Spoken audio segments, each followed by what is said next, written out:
Deuxième manche du championnat du monde, le rallye de Suède est à la fois attendu et redouté par les pilotes. Seule épreuve se disputant entièrement sur la neige, elle est jusqu'à maintenant dominée par les Scandinaves. Après sa récente démonstration au Monte-Carlo, Sébastien Loeb aura fort à faire ici, face notamment à Marcus Gronholm. Déjà vainqueur en 2000, 2002 et 2003, le Finlandais étrenne sa toute nouvelle 307 WRC sur son rallye fétiche. Chez Ford, on fait confiance au jeune Finlandais Janne Tuohino pour épauler Marco Martin dans la chasse aux points constructeurs. Pour ne pas se laisser distancer au classement pilote, Peter Solberg doit faire mieux qu'à Monaco. Et cela commence plutôt mal pour le champion du monde en titre. Jeudi, lors du shakedown, il heurte la voiture d'un téléspectateur, sûrement intimidé par le numéro 1 du Norvégien. Heureusement, la Subaru n'a pas trop souffert dans l'histoire. Couru à environ 250 km de la capitale Stockholm, le rallye de Suède bénéficie d'un parc d'assistance unique à Hagfors. 150 km répartis en 5 épreuves chronométrées sont au menu de la première étape. Vendredi, au départ de la première spéciale, Sébastien Loeb ouvre la route comme l'année dernière. À la différence près que le vainqueur du Monte-Carlo ne sert pas de chasse-neige à ses rivaux comme il y a un an. Garçon tout droit de 150 mètres, ciel, sur attention 50 mètres. Après 4 jours de redoux, les routes suédoises ne sont plus enneigées, mais seulement recouvertes d'une pellicule de glace. Les conditions étant identiques pour tous, l'Alsacien réalise le 3e temps dans les 2 premiers secteurs chronométrés.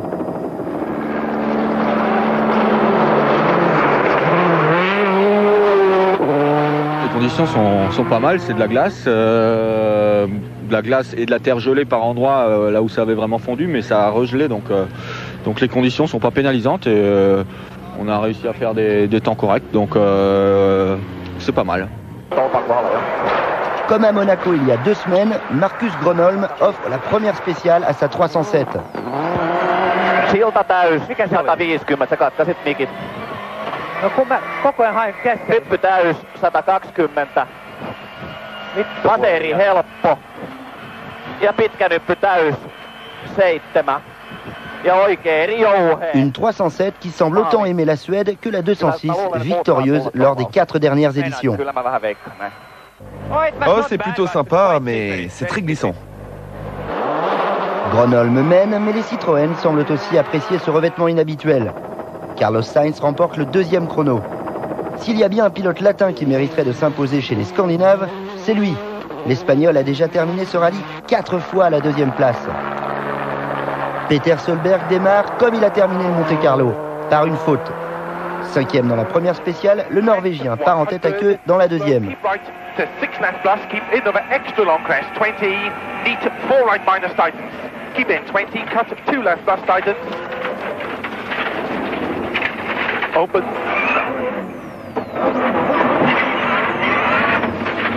Heureusement, il ne perd qu'une 12aine de secondes dans l'affaire.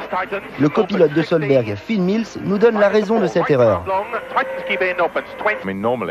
Normalement, les bordures sont tellement gelées que l'on appuie l'arrière de la voiture dessus. On les utilise pour glisser. Mais là, il n'y a pas de mur de neige. Cette année, il n'y a aucun moyen de s'appuyer. Quand on sort trop large, on part à la faute. Il faut rester sur la route. Il faut vraiment faire attention. Le champion du monde en titre se rattrape dans le 3e chrono, le plus long du rallye. 52 km et demi à parcourir 2 fois.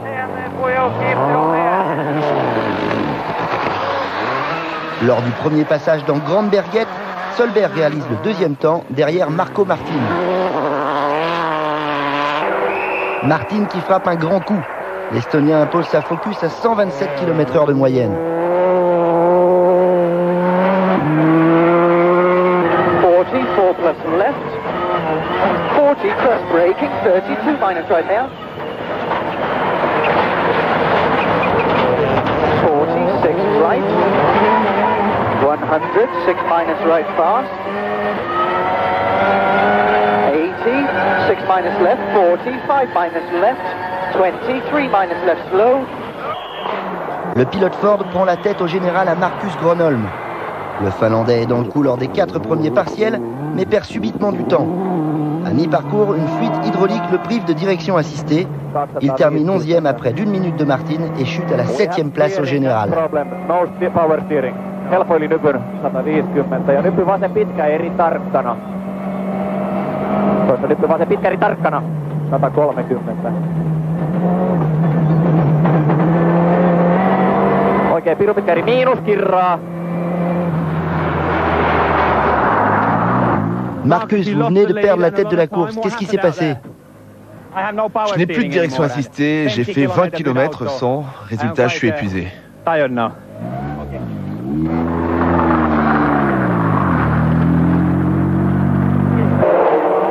Gronholm se rattrape dans le deuxième passage en finissant second à 3 secondes seulement de Marco Martin qui fait coup double. Il impose de nouveau sa Ford malgré des conditions de route qui ont changé. La glace a fondu par endroits laissant apparaître de la terre.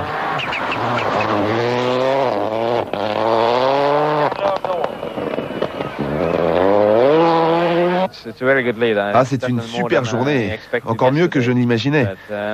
J'ai de bonnes sensations, je sens bien la voiture, elle marche parfaitement. Je n'ai fait qu'une petite erreur au départ de la deuxième spéciale quand j'ai calé, mais c'est rien. J'ai redémarré très vite, je n'ai pas perdu de temps. Deuxième au général derrière Martin, Sébastien Loeb s'est constamment classé dans les 4 premiers et a même terminé cette première étape par une victoire dans la super spéciale d'Agforce.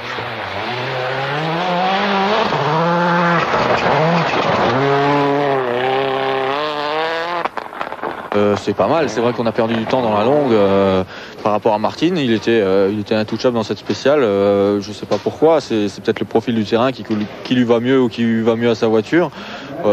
Sur les premières spéciales de la journée, on arrivait plus facilement à être dans ces temps, là c'était très difficile. Mais bon, demain ce sera d'autres spéciales à nouveau et puis voilà, on va continuer à se battre. Solberg est très proche aussi, on est deuxième, pour moi c'est deuxième en Suède, c'est très bien. L'année dernière, après la première journée, on était 16e, donc il y a quand même de l'évolution. Son coéquipier Carlos Sainz s'en sort moins bien.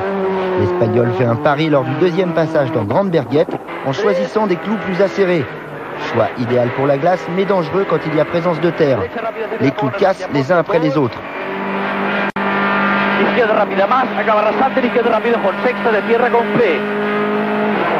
Carlos est même obligé d'utiliser sa roue de secours non cloutée pour courir la dernière spéciale.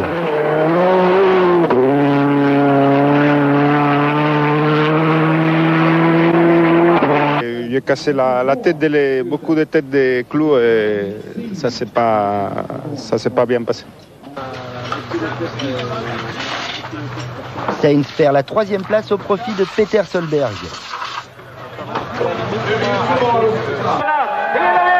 Après un début d'étape difficile, le Norvégien a finalement trouvé le bon rythme.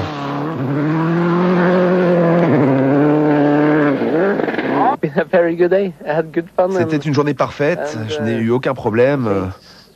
Ça faisait longtemps que j'attendais ça, ici en Suède. Marcus Gronholm pointe à la 6e place vendredi soir, 57 secondes derrière le leader.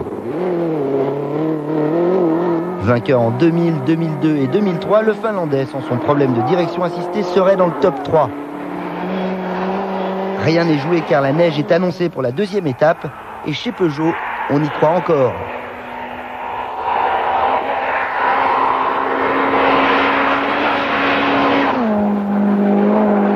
Je pense qu'il peut quand même encore remonter bien au classement. Là, il est 6e. On le voit bien finir... allez, on ne dit pas gagner. À la régulière, de gagner sera dur. Mais deuxième, 3e à la régulière. Alors après, il y a les incidents de course, on va voir. Petit rappel, au classement général, après le premier jour de rallye, Martin mène devant Loeb, Solberg et Sainz. Janne Tuohino, pour son premier rallye avec la Ford Focus officielle, occupe une belle 5e place devant Marcus Gronholm. Les 6 premiers se tiennent en 1 minute. Freddy Loax sur la 2e Peugeot est déjà 10e. Quant au frère aîné de Peter Solberg, Henning, il occupe pour l'instant la 11e place. Une difficile première étape pour le team Mitsubishi. Après sa belle performance au Monte-Carlo, Gilles Panizzi s'attendait sûrement à mieux sur les routes suédoises. Mais dès le début, il rencontre des problèmes de boîte de vitesse. Après 2 changements lors des assistances, Gilles est contraint d'abandonner 2 km avant la fin de la 4e spéciale. Pas mieux pour son coéquipier Christian Solberg. Pour son premier rallye avec la Lancer, le Finlandais accumule les fautes et connaît aussi des problèmes de transmission. La boîte de vitesse est aussi changée 2 fois dans la journée et la dernière Mitsubishi valide réussit à terminer le premier jour 35e à plus de 8 minutes. L'équipage finlandais rendra finalement les armes samedi matin après de nouveaux problèmes de boîte.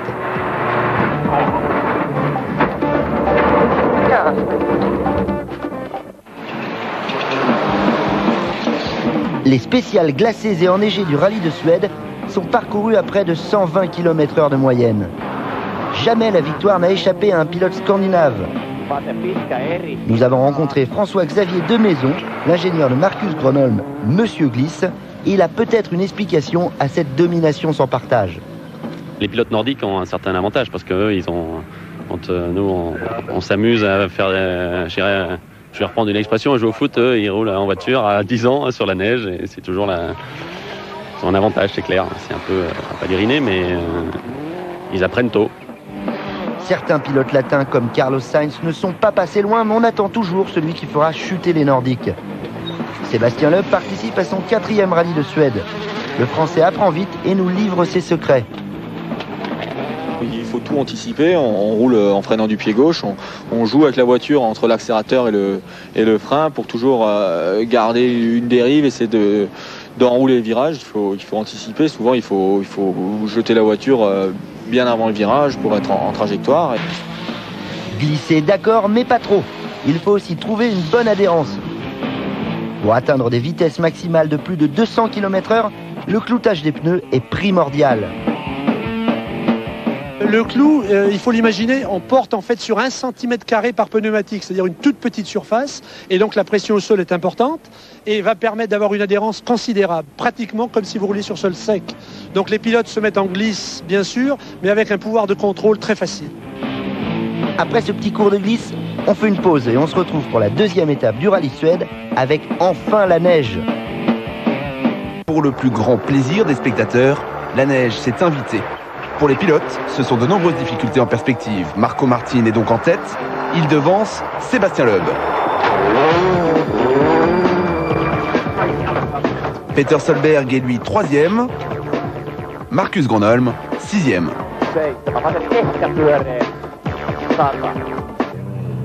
Vous avez l'air inquiet. Quel est votre problème? Nous avons un problème avec le turbo. Mais ce n'est pas possible de le réparer ici. Nous avons essayé, mais il n'y a rien à faire. Est-ce que vous pensez que c'est fini? Non, c'est pas fini. Mais je vais perdre beaucoup de temps, ça c'est sûr.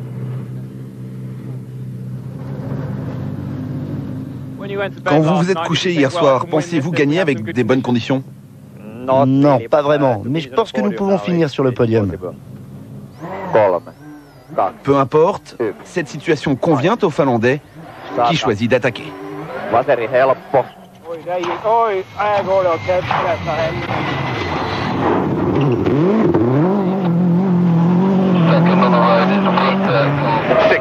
Chez Subaru, début de journée difficile. Le champion du monde en titre est le premier piégé du jour, victime d'une sortie de route.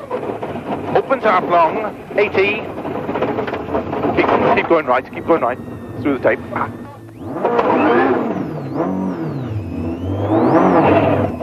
Come!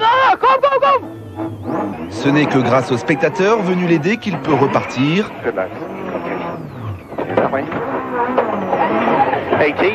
Mais Peter Solberg perd dans l'affaire une 40aine de secondes et 3 places au classement général. Grosse frayeur. Line into 5, right long, opens, 40, line to 4 left tightens early, opens 80,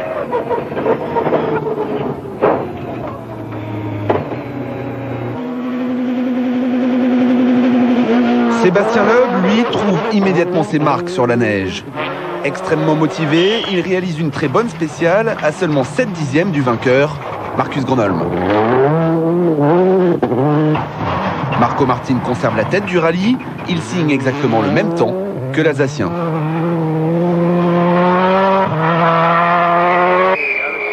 Marcus Gronholm est à l'aise, il remporte les 2 spéciales suivantes.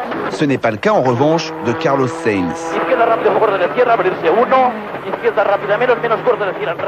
Offensif, l'Espagnol part à la faute, il cogne une bordure.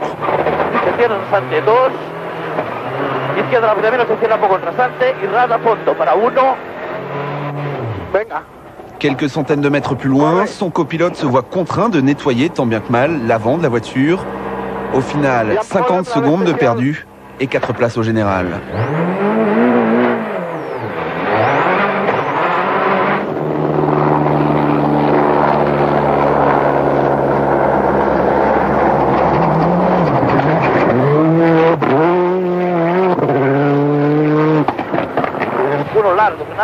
Dans la spéciale suivante, les problèmes continuent pour Carlos Sainz. Gêné par Mikko Hirvonen, il percute un mur de neige en tentant de le dépasser.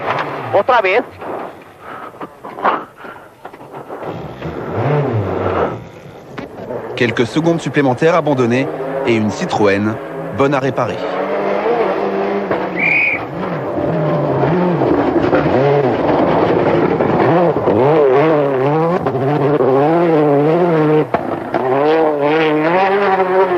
Mikko Hirvonen, à l'arrêt pendant plus de 7 minutes, arrive dans la foulée. Le pilote Subaru s'en sort bien, mais il n'a plus grand-chose à attendre de ce rallye, si ce n'est de poursuivre son apprentissage.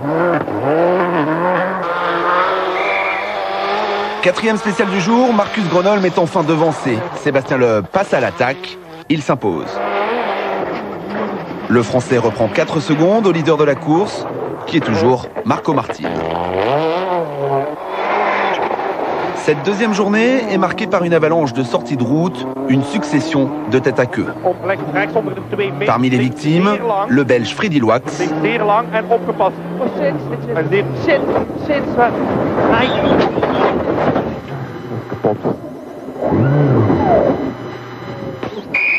le choc est violent, pour preuve, l'état de sa 307 à l'arrivée de la 7e spéciale.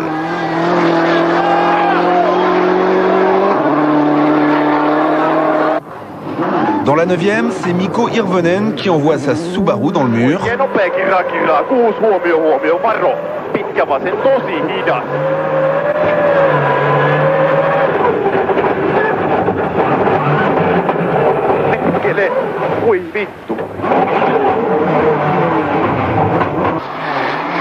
Plus spectaculaire encore, Kohlberg et sa Hyundai.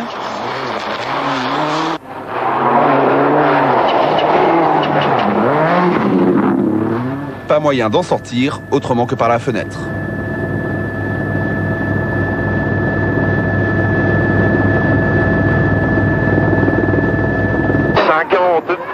Une 9e spéciale fatale également à François Duval. 80 en frein pour long gauche 60, ferme tard, ferme tard. 25, long droite 60 tard, tenir, 60 tard. Le Belge n'a pas de chance, sa Ford sort de la route, mais il ne peut repartir à cause des fossés. Pas un spectateur pour aider dans ce secteur, il faut donc sortir les pelles et creuser. Au total, cette erreur lui coûtera 3 quarts d'heure. Sur un terrain aussi piégeux que celui qu'offre le rallye de Suède, personne n'est à l'abri, pas même le champion du monde. Peter Solberg, ici dans la 10e spéciale, part lui aussi en tête à queue.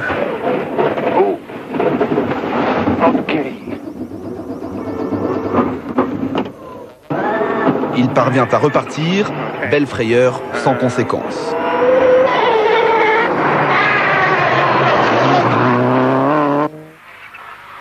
La 11e spéciale ou le tournant de ce rallye.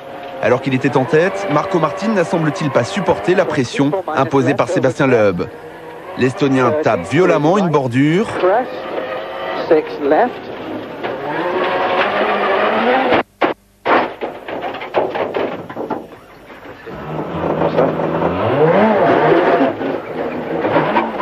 Il arrache sa roue arrière gauche et doit se faire aider pour repartir. Okay, John, looks like we've knocked a wheel off. We're blocking the road at the moment, blocking the road.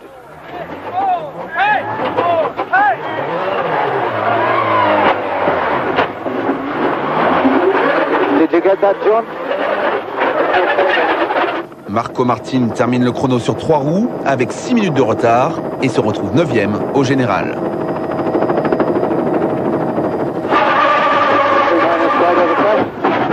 left long left Sergeant.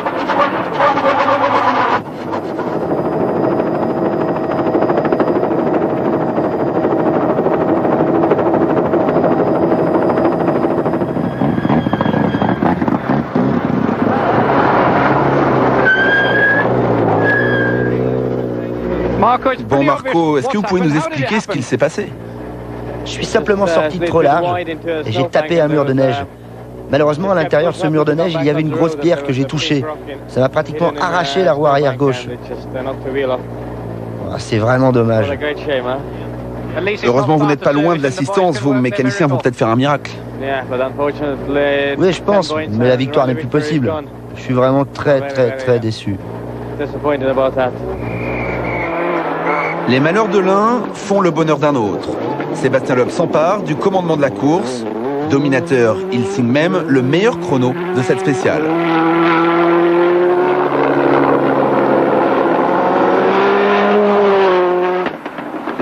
Le Français devance de 26 secondes Marcus Gronholm. Triple vainqueur de l'épreuve, la neige ne lui fait pas peur. Autant dire que le pilote Peugeot ne s'est pas encore avoué vaincu.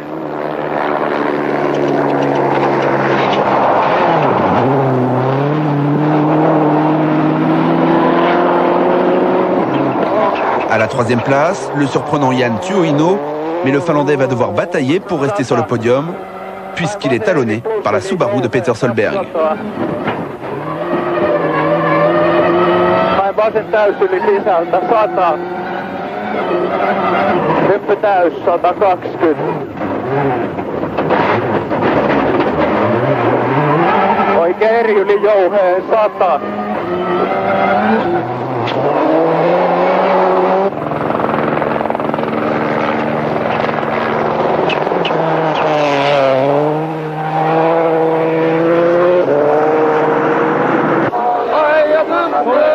Le public ne s'y trompe pas, le rallye n'est pas fini. En Suède, les Norvégiens sont venus nombreux soutenir leur héros, Peter Solberg. Et le champion du monde ne les déçoit pas. Dans la 12e spéciale, réputé spectaculaire par ses nombreux sauts, il n'a pas froid aux yeux. Résultat, le deuxième temps, Solberg reprend du même coup la 3e place du général.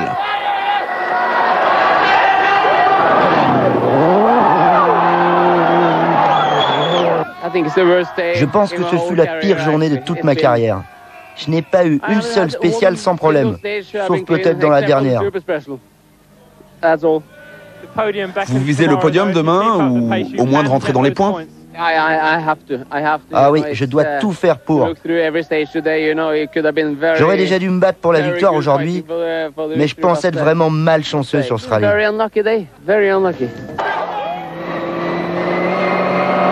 Marcus Gronholm, dans cette même spéciale, a lui bien failli tout perdre.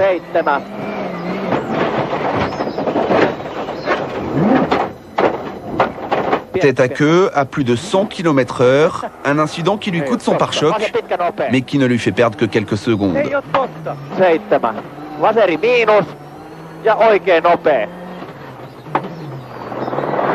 Soulagement chez Peugeot, car au même moment, Freddy Loax abandonne pour un problème moteur. J'ai dit que cette voiture serait en mesure de gagner à partir de la Nouvelle-Zélande. Il a failli déjà gagner ici. Et peut-être, que voulez-vous, il y a 40 secondes, c'est un abîme par rapport à un garçon comme Sébastien Loeb. Mais enfin, tout peut encore se passer. Demain, il y a presque 100 km de spécial. La victoire finale ne semble plus pouvoir lui échapper. Et pourtant, Sébastien Loeb n'a pas décidé de changer de rythme. Il signe à nouveau le meilleur temps, son 4e depuis le début, et possède une 40aine de secondes d'avance sur Marcus Gronholm. On ne s'en prend que moins à arriver, 150 mètres. Ok. J'ai mal roulé pourtant, non? Spécial terminé pour Daniel.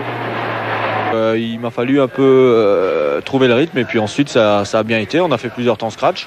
On a pris la tête du rallye à partir du moment où Martin a fait une erreur et on a Gronholm qui pousse derrière. Il fait une erreur aussi dans la dernière, donc on prend un peu plus d'avance. Là, on a une avance de 40 secondes, donc c'est vrai que c'est pas mal pour aborder une dernière journée de 6 spéciales, mais bon, c'est jamais fini avant la fin, donc faut rester concentré, pas faire d'erreur demain, et puis voilà, on verra. Après 2 jours de course, les écarts sont très importants. Sébastien Loeb est en tête, il compte 40 secondes d'avance sur Marcus Gronholm et 1 minute 28 sur Peter Solberg. Le surprenant Yan Tuohino est 4e.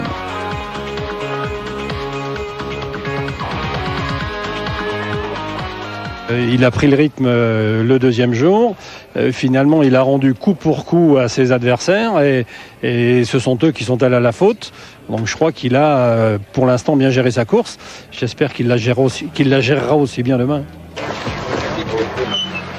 Au matin de cette 3e et dernière journée, Sébastien Loeb n'est plus séparé du bonheur que par une centaine de kilomètres.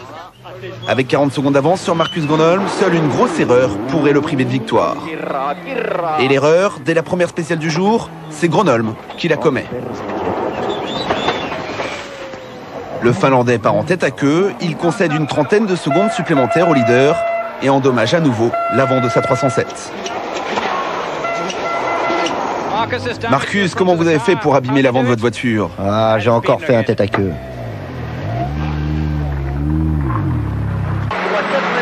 Plus que jamais, Sébastien Loeb est en route vers un exploit. Citroën est à la fête, d'autant plus que le premier vainqueur du jour s'appelle Carlos Sainz. 100 mètres, gauche-droite, gauchis, sur fin. Ce deuxième temps scratch de l'Espagnol lui permet de gagner une place au général. Il est 4e, mais avec seulement 9 dixièmes de seconde d'avance sur Yan Tuohino. Sainz contre Tuohino, voilà le dernier duel de ce rallye. Dans la spéciale suivante, Yan Tuohino donne la réplique à Carlos Sainz puisque c'est lui qui s'impose. Deuxième scratch de sa carrière en mondial et une certitude en lui faisant confiance sur cette épreuve. Ford a fait le bon choix. Troisième spéciale de la journée, la neige se remet à tomber. Il fait moins 4 degrés. Un temps idéal pour Marcus Gronholm qui lui permet surtout de conforter sa deuxième place. Peter Solberg est désormais à 19 secondes au général. Carlos Sainz, lui, est décidé à récupérer sa 4e place et les 5 points constructeurs qui vont avec. Alors il attaque. Il termine juste derrière Gronholm. Son adversaire direct, Yan Tuohino, court après le même objectif. Il parvient à conserver cette 4e place, mais pour seulement 2 petits dixièmes de seconde. Si nous continuons à conduire sans faire d'erreur, alors oui, je pense qu'on peut battre Carlos. Je vais essayer de conduire le mieux possible.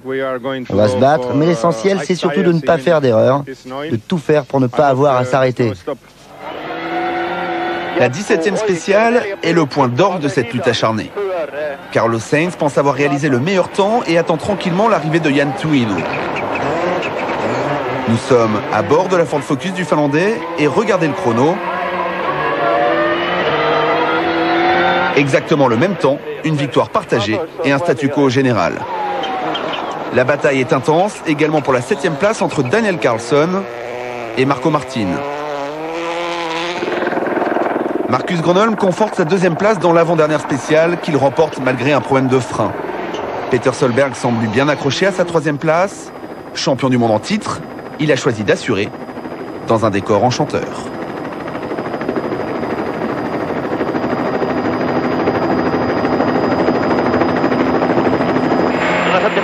Mais ce chrono marque surtout le dénouement de l'affrontement Sainz-Tuohino. Nous sommes dans la voiture de Carlos Sainz et l'Espagnol voit rouge. Regardez son tableau de bord, un voyant qui s'allume, c'est une surchauffe du moteur. Un incident qui lui coûte une vingtaine de secondes et qui lui impose de terminer le rallye avec 3 cylindres. 3 cylindres, sigue Marc.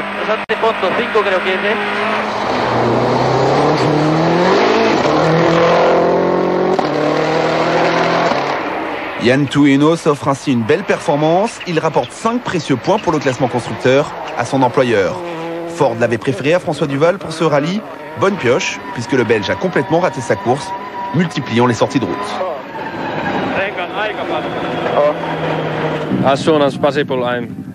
J'espère qu'on me redonnera ma chance en championnat du monde le plus vite possible. Je fais de mon mieux et je suis sûr que ça viendra. Dernier vainqueur de ce rallye, pour l'honneur, Marcus Gronholm. 8e scratch pour le Finlandais, qui se classe donc 2e. Le vainqueur des 2 dernières éditions confirme par ce podium tous les espoirs portés par Peugeot dans cette nouvelle 307 WRC. L'année prochaine, nous serons encore là, avec une meilleure voiture, et nous nous battrons. 2 autres pilotes plus méconnus marquent leur premier point au mondial, Daniel Carlsson, 8e, et surtout Henning Solberg, 6e. Ils roulent tous les deux pour l'équipe Bosian Racing sur des Peugeot 206 WRC. Henning Solberg n'est autre que le grand frère du champion du monde.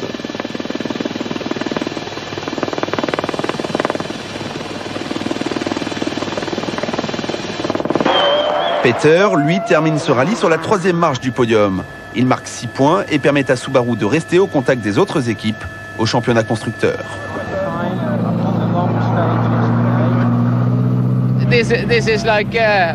C'est un super résultat, c'est presque une victoire pour moi, ça a été tellement dur. Et vous savez, ma performance sur la neige a été 100 fois meilleure que l'année dernière, donc je n'ai pas à me plaindre. Le héros, le grand vainqueur de ce rallye de Suède, c'est lui, Sébastien Loeb. Il est le premier pilote non nordique à inscrire son nom au palmarès de l'épreuve, dont c'était la 53e édition. Étant le seul à ne pas avoir fait d'erreur, on s'est retrouvé avec une bonne petite avance. Je suis content parce que j'ai réussi vraiment à garder mon calme et à attaquer, à garder un bon rythme dans les spéciales sans me déconcentrer et on a fini tranquillement. Là, c'est la première fois qu'un pilote non nordique gagne ici. Pour moi, le plus important, c'est pas de ne pas être nordique et d'avoir gagné là, c'est vraiment de prouver que je suis capable de gagner sur d'autres terrains que l'asphalte, parce que jusqu'à présent on n'avait gagné que sur l'asphalte, on s'était rapproché des meilleurs sur la terre, on avait fait des bons temps l'année dernière ici en Suède, mais de gagner vraiment, c'est vraiment super. En dominant les spécialistes scandinaves sur leurs propres pistes enneigées, Sébastien Loeb prouve que désormais, plus aucun terrain ne lui résiste. 6e victoire de sa carrière, dans une avalanche d'hommages reçus, il en est un particulièrement émouvant. Très heureux pour Sébastien parce qu'il est en train de démontrer quelque chose d'exceptionnel. Et je suis vraiment fier que ce soit Citroën qui lui permette de faire ça. Vous avez l'air vraiment très ému. Oui, je suis très ému. Satisfaction totale pour Citroën, impressionnant de maîtrise. Son pilote est le seul à n'avoir commis aucune faute, à avoir déjoué les nombreux pièges. Plus que jamais, la photo de famille à fière allure. Sébastien Loeb s'impose donc avec 46 secondes d'avance sur Marcus Gronholm et 1 minute 21 sur Peter Solberg. Belle 4e place de Tsuo Ino, Marco Martin termine 7e.